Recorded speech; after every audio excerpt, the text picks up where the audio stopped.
What are you chucking out today, then? How do you make money for nothing? Don't throw them, don't throw them. The answer could be hiding in the 30 million tonnes of household waste we throw out every year. Thanks so much for letting me have that. I think that's absolutely made my day. I love it. That's why entrepreneur Sarah Moore wants to get her hands on things before they hit the skip. I'm a passionate buyer, maker and user of old stuff, and I turn that passion into a money-making business. I make new stuff out of old stuff and I sell it for a profit. And with some of the country's elite designers and makers, What do you reckon to that? It's quite smart, isn't it? Tell me you love it. I love it. she can transform her finds into desirable, Isn't it amazing? valuable, It's quite a statement piece. and hopefully saleable items. I'll take you down to the till. That's fantastic. If Sarah is successful, then she can hand the profits back to the very people who had no idea there was cash to be made from their trash. Wow, that's amazing.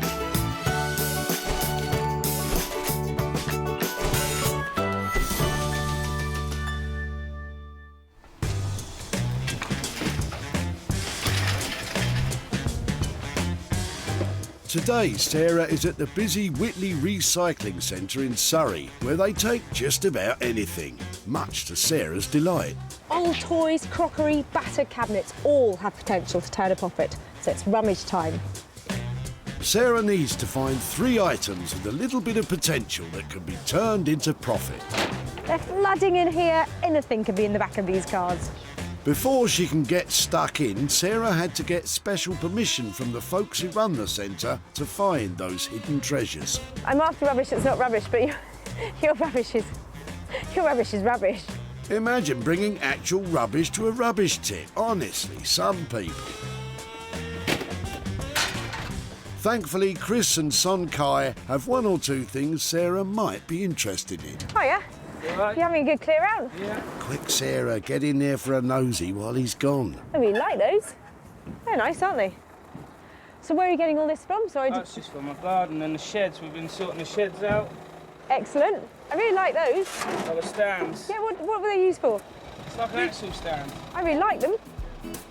Well, they may look like mechanics' axle stands, but in fact they're not. These will most likely be used as part of a workbench of some kind. I hope Chris hasn't been balancing his car on those while he works underneath.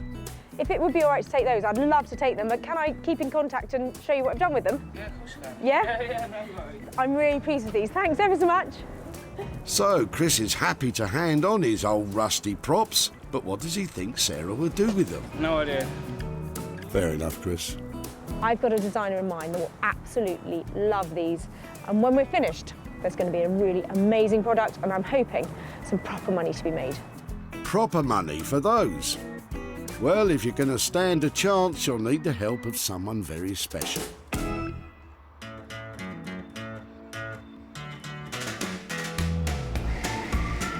Daniel Heath has a passion for all things sustainable. An award-winning wallpaper and textile designer, Daniel loves adding an artistic flair to reclaimed materials to create made-to-order furniture and contemporary design pieces. When I was a kid, me and my brothers would go and get bikes out of skips and take them to pieces, fix them up, cobble them together, tinker around with them until we had bikes that we could ride around. And that was great to just find out how things work, how things can come to pieces and can be restored, and how things can still have a value even though they've been chucked in a skip. I just hope Daniel sees the value in these rusty old things.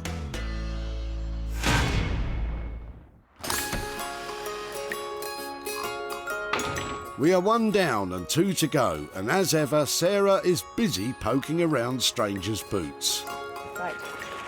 I'll stop rifling through other people's rubbish. She doesn't mean it, you know. She can't help herself, especially when she spots a familiar car. Oh, you back again? Oh, wow. Brent's been here before, cleaning out his mother's home, and Sarah loves the look of the old chair. So Parker Knoll, very recognisable shape. This is in Mother's bedroom. And has it been there for as long as you can remember? Yeah. Is it comfortable? I can't say I've ever sat in it. Is it you or me? You're gonna test it? British manufacturer Parker Knoll has been making quality chairs for more than 140 years. Out the way, let's have a go. This one probably dates from the 1950s, and by the look of it, it's still in good nick. It's really quite sweet. Do you think it's something that we could reupholster, maybe paint? Would you mind us? Yeah, definitely, if it benefits someone. Thank you ever so much. Sarah looks like the cat that got the cream there. But how does Brent feel about letting go of his dear old mum's chair? Hopefully bring it back to life and get some good money for it. This will become a desirable item. It just looks really tired and old at the moment, and the challenge is deciding what to do to it and where to send it, so it really makes some money. So it's a good thing I know just a man to haul a dated 50s chair into the 21st century.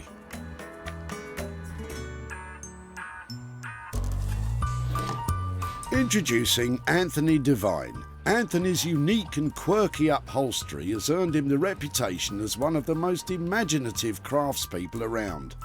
Anthony shares his 20 years of knowledge with the younger generation at his School of Upholstery. Every day we work on something new and we get to experiment, and I love experimenting. I mean, like with the new technology in printing and computers and stuff. I like the new breed of the students we're getting in here where they want to experiment. They've seen what's on the high street, it's not right for them. So yeah, every day in here is new and fresh. And that's where my enjoyment lies. Once I've had a cup of tea and a biscuit. Well, you better get the kettle on because this one might be a challenge.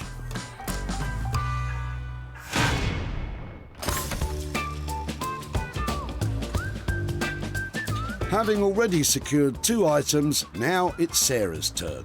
They're fab, aren't they? Whatever she finds next will be her own personal project. Some of the stuff people throw around here is criminal, isn't it? Crikey, I do worry about you sometimes, Sarah. Luckily, what's in Yolanda's boot should keep Sarah's mind occupied for a while. I quite like your chicken wire. Yeah. So what did you use the chicken wire for? It went across a pathway in the garden to stop the dog getting across. So there's an area for my granddaughter to play and an area for the dog. Excellent. Do you think I could make anything out of chicken wire? You can make all sorts of stuff out of chicken wire. Do you think I'm mad? Yeah. To be honest, I don't think you're on your own there, Yolanda. I don't know if I'm going to be able to make anything out of it, but there's enough of it that I stand a chance that, you know, I can do something. So, yeah, hope I do it justice. Thank you ever so much. Hopefully see you again with some money. I wouldn't be counting your chickens just yet, Sarah. What does Yolanda reckon? You can make anything with chicken wire, can't you? It bends well. Yeah, I think you can make all sorts of sculptures and yeah, you can put plaster of Paris onto it to make it into things. So, no, I think you can make some good stuff with it. If you've got the time and the patience. So what do you reckon? What on earth am I going to do with that? There's a fair bit of it. We just need to think really carefully. We'll take this away and see what we can do. Sarah's now got her 3 items. Daniel will try to lift the props out of their stupor. Anthony will attempt to introduce Brent's chair to the 21st century. And Yolanda's chicken wire will form Sarah's poultry project. It has been a brilliant, bonkers day down here at the tip. Who would have thought so many different things would all end up in the same place? And now I've really got my work cut out and I'm going to turn a profit on all of them.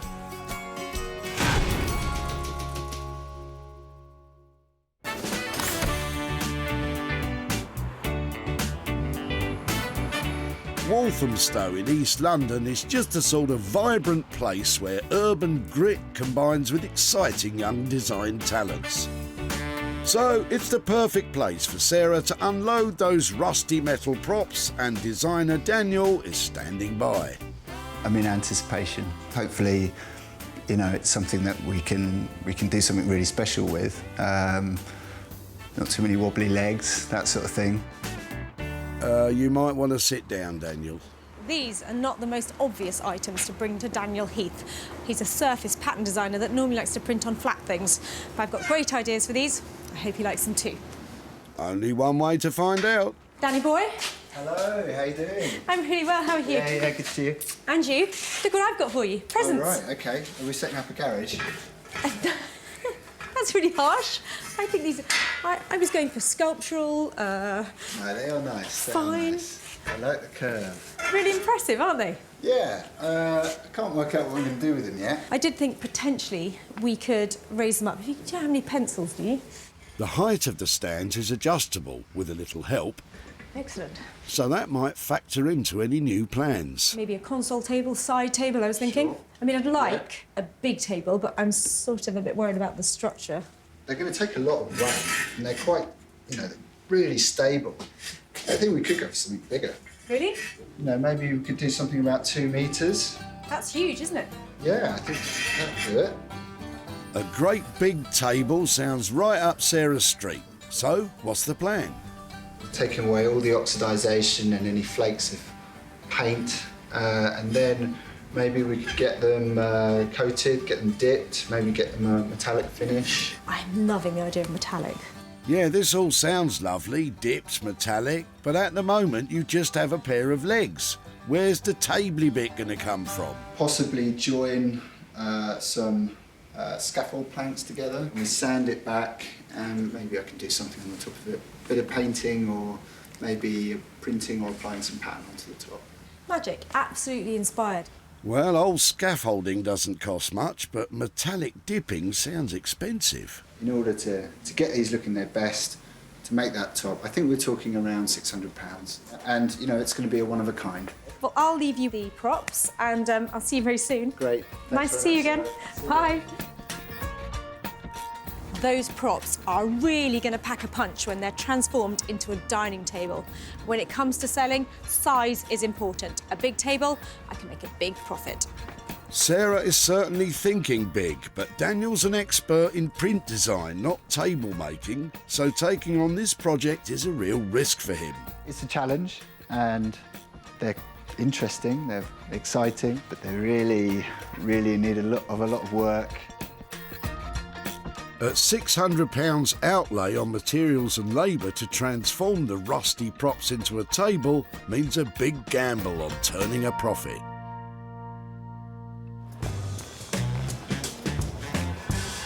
So, from Walthamstow to Manchester. Once famous for its cotton mills and textile factories, now a whole new generation of fabric fanciers are bringing that tradition bang up to date. And not least among them, our kid Anthony the upholsterer. Sarah is about to drop off the park an old chair, but will it be love at first sight? When you see some chairs, you just know. You know that this is the one. And then it's a matter of teaming it up with the right fabric. And then from kind of ugly swans become beautiful things. Ugly swans? I don't think that's a saying. I slightly lack confidence in this chair. I want it to be amazing. But there's something about the legs and the styling of it that just worries me a little bit. I wouldn't write it off quite yet, Sarah. Let's see what the expert thinks. Do you like my chair? Oh, take it up there. Take it up there. Take it up there. Oh, maybe you were right. So what's the plan then to turn this round? We need to do something with the legs. The legs don't work. Burn them, maybe? Something. Make a chopping board out of them. So I did have some ideas about it because of this ugly juxtaposition of stuff going on here. My thoughts were, really like this bit actually, keep it nice and sleek, and then explode something on the seat. I was thinking powder puff, satin. Powder puff? Embrace it. Come with me on this journey. It's powder puff. You know when your granny had talc? Yes. And they had that kind of puffy thing that they were like puff, puff, puff. Right. That's what I mean, powder puff. Like a rabbit's tail on the seat. Right. Well, I'm glad we cleared that up. Would you embrace a kind of Mongolian sheepskin look on the seat? Would you go for something hairy or something like that? Yeah, I now understand powder puff. Hairy? Did you just say you wanted a hairy chair? Sounds itchy, but what do I know? How much is it going to cost to make your Mongolian hairy chair? I think I'm going to struggle to sell this for heaps of money. So it is a kind of Anthony's ingenuity test, this one, to see how far a small budget can go to make this into a big profit. Powder puff, no budget. I mean, like, what do you expect me to do here? I was hoping, are you ready for this? 250 quid. That's a full house. Ah, powder pop, 250 quid. I think what we'll do is we'll set it at 265. 265, I leave it with you at that. Just go for it, work the magic. Yeah? Mint. Fab. Don't you just love it when I come and visit you? Oh, yeah. Buy me some sheep. Hairy sheep, Mongolian hair. Oh my goodness. Who would have thought that Anthony would take on the powder puff challenge? Such a weight off my mind because I worry about the profitability of that chair. Sarah may have got a great deal, but quality sheepskin can't be cheap. Will Anthony really be able to transform it on budget? It's just making sure we throw enough at it to get the right selling price, and obviously something left in it to buy the biscuits. Anthony has only £265 to spend on materials and labour. He'll have his work cut out to turn a dated 50s armchair into a modern sheepskin-covered stunner.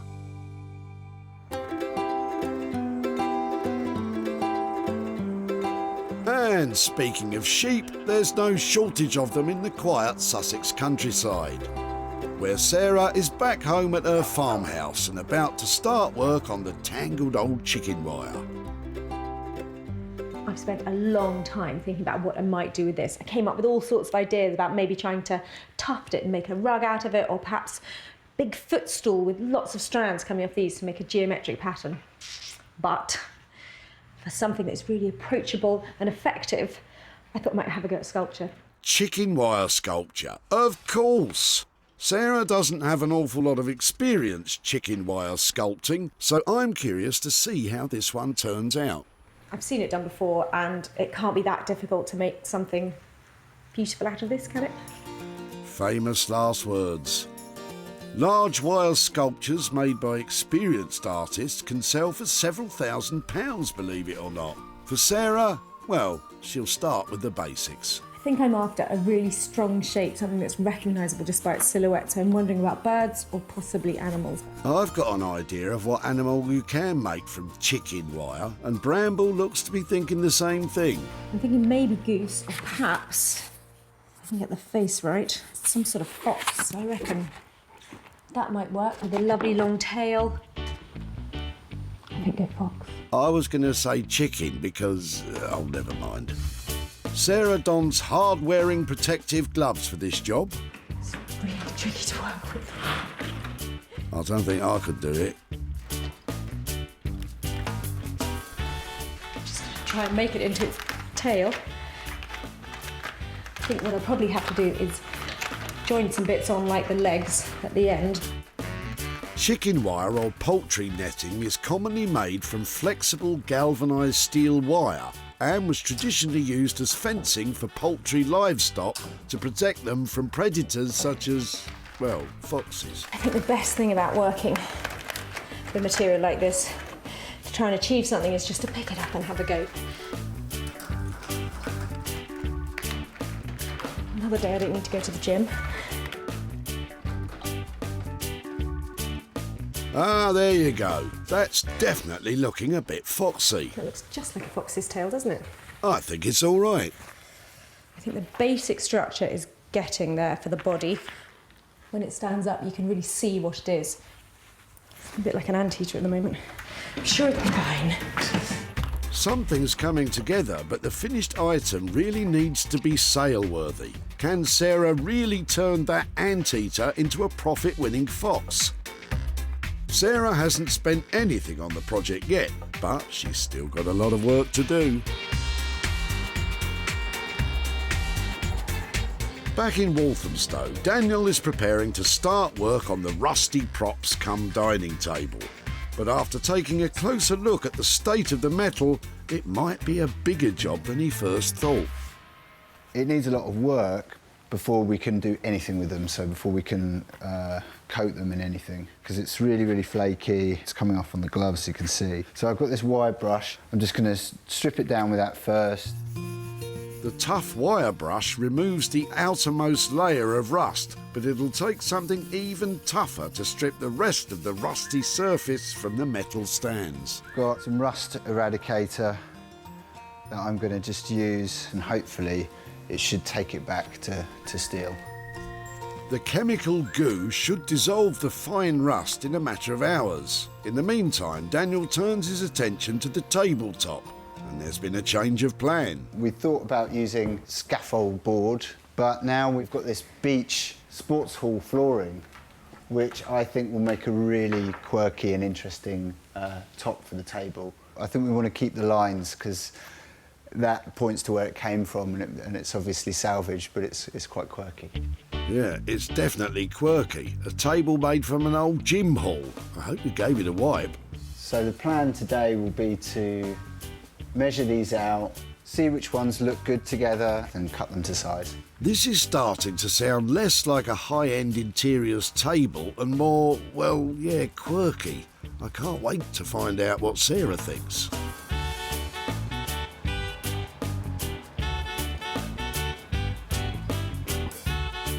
Back in Manchester, upholsterer Anthony has already stripped the Parker Knoll chair with the help of his assistant Marianne. As yet, I've not seen any of the hairy Mongolian sheep fabric lying about. Perhaps he's come to his senses. So we've finished stripping it now, and we're basically getting the arms and back legs prepared. So I've taken out the back to sand it all. And now I'm just going over with a finer sandpaper just to kind of give it a really smooth finish. The beauty about this chair, being a Parker Knoll, it always has like the kind of, they call it the ticket, it's the production label, and they always date it. So this one is the 11th to the 11th, 1951, which by my maths is over 60 something years old. Upholstery is my strong point, not maths. Don't sell yourself short, Anthony. Yeah. After the sanding, Anthony begins to apply a bit of coloured wax that both protects the bare wood surface and highlights the natural wood's grain. It's still good to be able to see some of the kind of the nicks and the bumps and scratches and stuff in it, because we don't want to eradicate the history of it. Once the waxing is done, it's time to replace those two front legs Sarah doesn't like. You only get one go at this, Anthony, so be careful. They're turning back. I can't watch. He's going for it.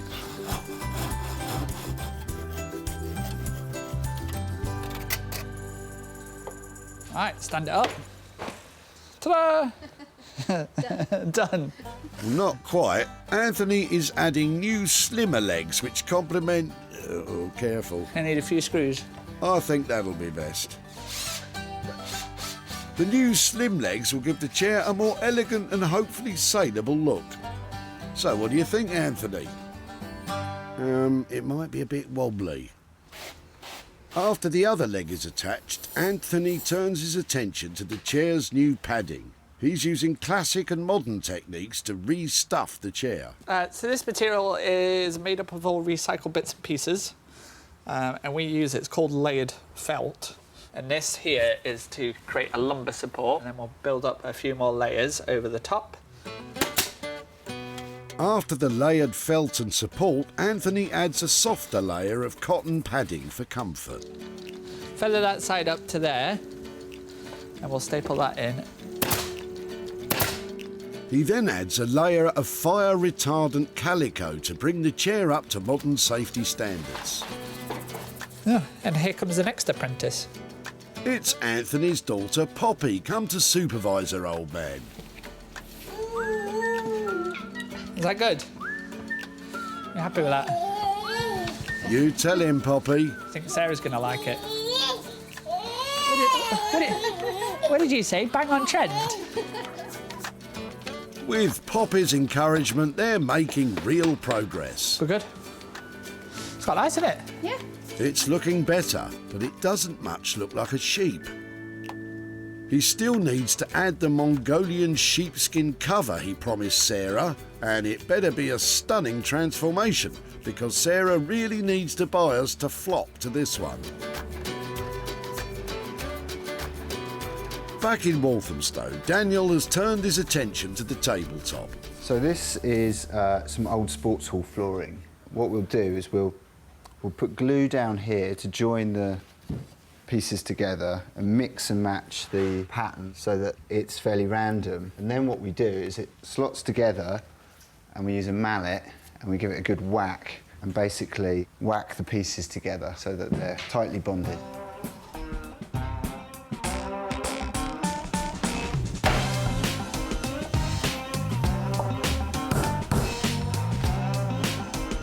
Once Daniel has finished playing whack-a-plank, it's on to the next stage. So I'm quite happy with this now in terms of width and the length of the table, how it's looking. It's all been glued and bonded together, so the surface is good. For the next part of the process, Daniel has taken the table outside. He's using a chemical stripper to remove the varnish, which should always be applied in a well-ventilated area. With the varnish remover applied, Daniel can leave it dry while... Oh no! Came apart. Yeah, it came apart. This isn't good for Daniel. Not only will he have to reattach all those planks, but he'll have to rethink the whole design, because a table that falls to pieces isn't going to fly with Sarah. And talking of Sarah, she's finished her chicken wire fox sculpture and is now putting the finishing touches to a decorative base it'll be presented on. I just keep thinking how ironic it is that I'm making a fox out of chicken wire. Yep, it's the ironic Mr. Fox. When Sarah picked up the chicken wire, it was a nondescript roll of netting, fresh from its job of fencing the garden.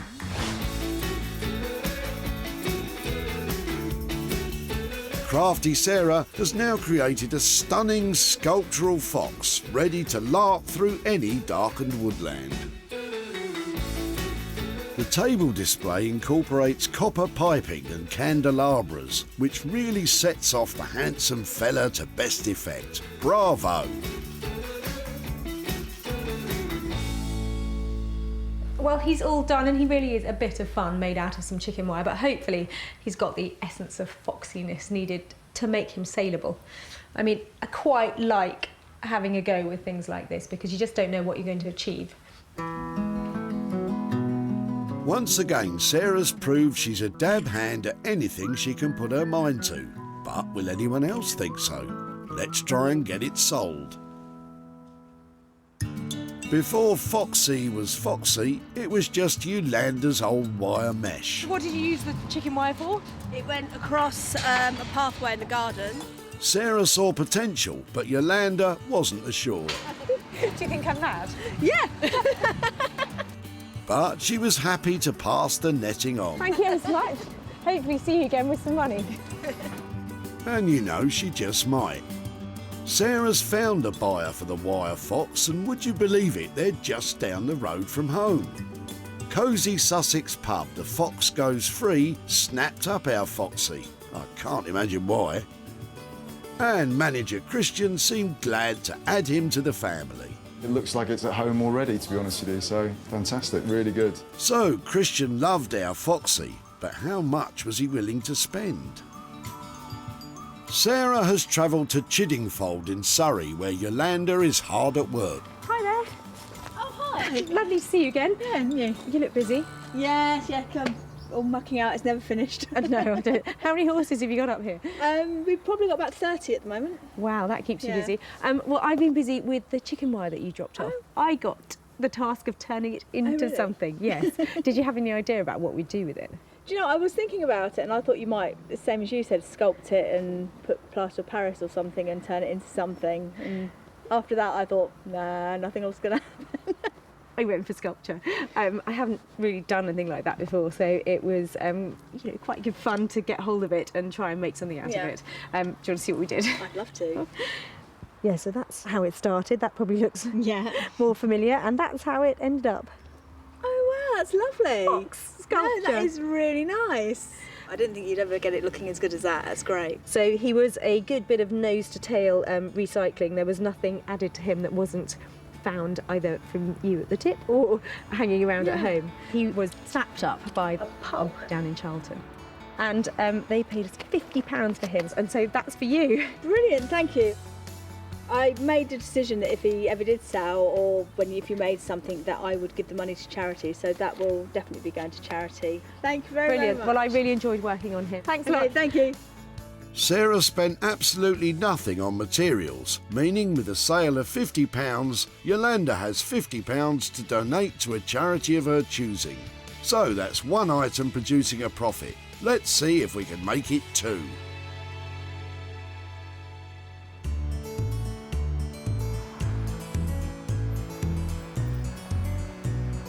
Back in Walthamstow, London, Daniel is putting finishing touches to the quirky table. When we left him, it was in pieces. So, has he managed to produce something stable and saleable? So Sarah's on the way. She's going to have a surprise, I think, with this table because it's quite different to things I've done before. Yeah, it's fairly anxious that she might not be expecting it, and I hope she likes it anyway. I hope she likes it. Well, I'm back in East London to find out if Daniel really did manage to make a dining table. He'll have had his work cut out, that's for sure. They started off as 2 dirty, flaky, ancient metal props that had nowhere to go but the dump.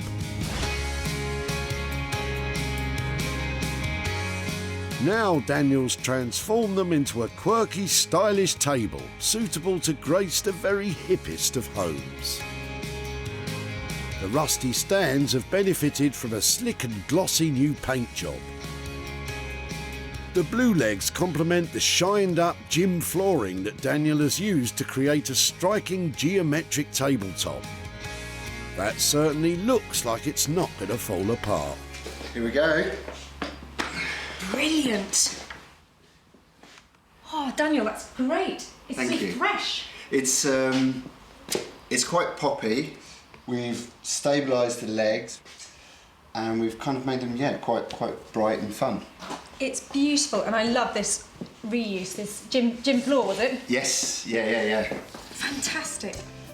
And the table is also highly adaptable. The height can be adjusted easily for use as a dining table or a workbench. I think that having it as the multi-height thing is really clever, because this is now accessible in every room, isn't it? Yeah, they can stash it to one side if they've got something happening in the room. After the tabletop fell to bits in his workshop, Daniel added steel bars to strengthen it, so it's hard-wearing as well as attractive. And saleable, don't you think? I think so, yeah. One of a kind.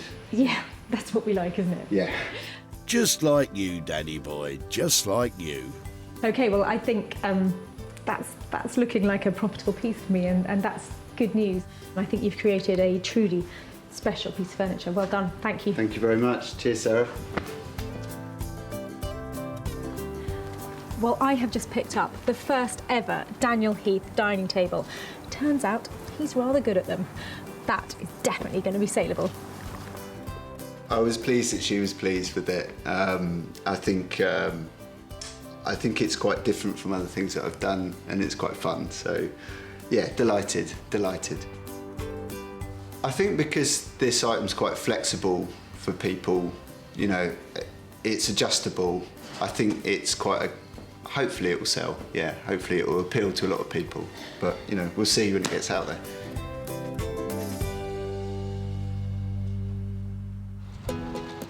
When Sarah met Chris and his son Kai at the tip, she had her eye on their unwanted junk. It's just for my garden and the sheds. We've been sorting the sheds out. Man of few words, Chris couldn't fathom what could be done. No idea. But he was happy for Sarah to spirit them away. Can I keep in contact and show you what I've done with them? Yeah, of course you can. Thanks to Daniel, the props are now transformed. And Sarah's meeting reclaimed and retro furniture dealer Nick Smith to see if he'd be interested in buying it. Fancy a game? Oh, hi Sarah. You How are you doing? Yeah. Right. What do you reckon? Yeah, this is really nice. I want it on my site, definitely. I'll shake on it now, I'll have it. Deal done. So the table's heading for his online shop Smithers of Stamford. Now Sarah's on her way to the village of Whitley in Surrey to update Chris on what eventually became of his rusty old stands. Oh yeah. Oh, yeah. How are things? Good. So you were dropping off the props. I think you said they'd been hanging around for ages. Is that right? Was just clearing the garden out. So they'd obviously had a bit of wear to them, and they were a bit beaten up, weren't they? Rusty and that, yeah, definitely. Yeah. Well, they were very lucky props. They were taken to Walthamstow, where there is a fantastic designer called Daniel Heath. Yeah. And I took them to him because I knew he'd be inspired to you know, like do something fabulous with them. Yeah. And so he did. Do you want to see what we did with them? Yeah, definitely. Okay, so here they are, repurposed as awesome. a dining table. Yeah. Oh, wicked. That's awesome. Do you think? Yeah, definitely. It wasn't difficult to sell what he made. Yeah, definitely. I did manage to make a little bit of profit for you on them. I've got £400 worth of profit here. Really? Yeah. Surprised about that? Yeah, amazing, isn't it? That's well good. I don't know what to say. Chris is speechless, but what will he do with his unexpected loot? Take kids out, go and buy some toys, take them out for the day. That will come in handy then? 100%, yeah. Excellent. Altogether, we had great fun with your old props. So yeah, definitely. I'm going to say thank you so much. Thank you very much. And thank you very I'll much. be looking out for you at the tip again. Appreciate it. Thank Take you. care. Appreciate it. Thank you. Sarah spent £600 on Daniel's materials and labour to create the table. In the end, she sold it for a thumping £1,000, which left her with a profit of £400 to hand over to Chris for his day out with the kids. Marvellous. That's now 2 items producing profits. So it's over to Manchester to see how Anthony got on with the Parker Knoll Oh, is that the Mongolian sheepskin? He really wasn't lying about the hairiness. I've never done anything like this before. I mean, if you look in my toolbox, there's one thing I've never carried in there before, and that's my clippers. So I've been shaving the chair, stood there like a hairdresser, snipping away at it, looking, making sure I'm fluffing it all up. Yes, that's been a whole new experience. I am really hoping that Anthony has managed to embrace his feminine side and turn that retro, rather unattractive chair into a fabulous powder puff piece. The old chair was certainly a bit dated and drab, but now here we go. OMG, what on earth is that? Well, Sarah wanted a hairy chair, and that is the hairiest chair I've ever seen. Anthony shouldn't have even bothered changing the legs, you can barely see them. That is a triumph! Well done! One powder puff. Isn't it fantastic? I actually really like it. I really like it. I think that's perfect with that wood like that. Yeah. That is beautiful, isn't it? What have you done on the back? So the back, Oh, cool. all upholstered and fixed. It's a beautiful finish. It's really lovely, isn't it? Well, we're thinking already about having one at home. Yeah, I'm sure it'll fit in nicely with your hairy living room. But after all that, Sarah seems delighted. I think it's a triumph, and that's going to sell, isn't it? Well done for making it look like that, because it could have looked really shabby, and now it just looks chic. It's amazing. Oh, Anthony, you've gone all fluffy. Steady. Now that is a totally spectacular transformation. It's gone from tired and old to luxury, fluffy and fantastic. And it's really commercial. I had absolutely no doubt that Sarah would like this one. I mean, you've just got to look at it. It's Sarah safe. There's nothing too crazy about it. I knew she was going to like it. Lots of people are going to like it, so I reckon it's going to be an easy sell. Well, Anthony, I hope you're right. Sarah first met Brent at the tip as he was busy clearing out some of his mum's things. Parker Knoll, it's written on, even I can tell that. Once Sarah spotted it, she was eager to acquire the skip-bound seat. Would you mind just getting stuck into it? Is it sentimental value or...? No, you carry on. Really? Yeah, Well, I suppose it's come to the tip. Anything from here is on the way up, isn't it? Yeah, definitely. If it benefits someone. Brent was happy to see the chair move on and Sarah was sitting pretty. And the challenge is deciding what to do to it and where to send it, so it really makes some money. The challenge was met and exceeded, with the chair finding a new lease of life. And what's more, Nick also snapped this item up. But I think his wife Kim liked it more. The Yeti, they call it apparently. Yeti. The Yeti chair. Wild mane. Steady on, Kim. Sarah's travelled to Whitley in Surrey to show Brent the Yeti and hand over some cash. Hello there. Hi. Hi, how are you doing? Good. Good. I have been waiting to catch up with you about your Parker Knoll chair that you left at the tip.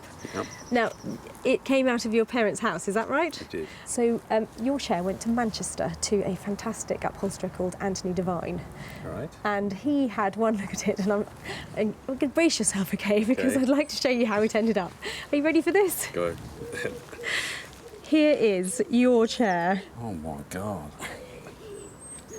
Is that approval or shock? Well, yeah, I was never expected to see it like that. Well, do you know something?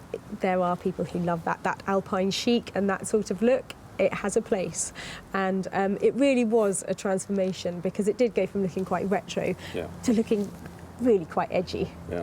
And that's a good thing because when you produce something that has that little something extra, you get people who like to pay for it. So I've sold it. Wow. Yeah, and I'm going to start off with the £5 there, and I think I've got just another £130 to go with it. And that's after it's all been done. That is, Anthony was paid for all of his work, and that has been sold to a vintage and retro shop who absolutely loved it. Crikey. Bit of a surprise there. Yeah, definitely. Anything that springs to mind that you might do with that money? I think probably the prostate cancer charity. Okay. Father died of that last year, so Oh dear, I'm so sorry to hear that. yeah, put it towards that. Okay, well that's a lovely thing to do, and I hope you don't mind what we did to your chair. Not at all. That's definitely interesting. Thank you, that's a really nice way of putting it. Thank you so much for your chair. No problem. Thank you. Bye-bye. Bye. Anthony's labour and materials to transform the armchair totaled £265. Sarah managed to sell the new woolly wonder for a fabulous £400, meaning she could pass £135 back to Brent to give to a charity in memory of his dad. Sarah salvaged 3 unwanted items from the Whitley Recycling Centre. Chris's rusty props were turned into funky furniture. Brent's Parker Knoll chair was transformed into a sheepskin masterpiece. And Yolanda's chicken wire was reimagined into a fantastic Mr. Fox. Well, there were moments when I thought I'd gone a bit too far with my tip choices, but the artisans really pulled it out of the bag. I just hope all the new owners love their pieces as much as we love saving them.